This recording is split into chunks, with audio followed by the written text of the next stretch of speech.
FILN push-button switch factory has recently introduced a newly designed high-current 20-ampere push-button switch. The highlight of this product is its powerful current carrying capacity, reaching up to 20 ampere, which means it can handle a load of up to 4,000 watt.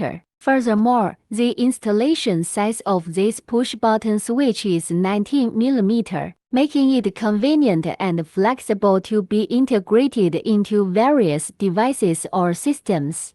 Whether it is for household appliances or industrial equipment, it fits seamlessly. Lastly, the waterproof rating of the push-button switch is Ingress Protection 67. This means it possesses a high resistance to water and dust, ensuring stable operation even in adverse environments, guaranteeing the smooth functioning of the device. AC 20 ampere to 150 volt high current push button switch test. Please see the AC voltage to 150 volt. The current is 20 ampere. The test life can exceed 10,000 times. The positive pole of the power supply is connected to the switch C pin red wire and the LED lamp pin red wire, and the other no pin black wire is connected to the positive pole of the bulb device. Connect the negative pole of the power supply to the negative pole of the bulb device and the LED lamp pin black wire. The momentary push button switch is locked and the bulb device starts. The momentary push button switch is reset. The bulb device is turned off and the light is always on.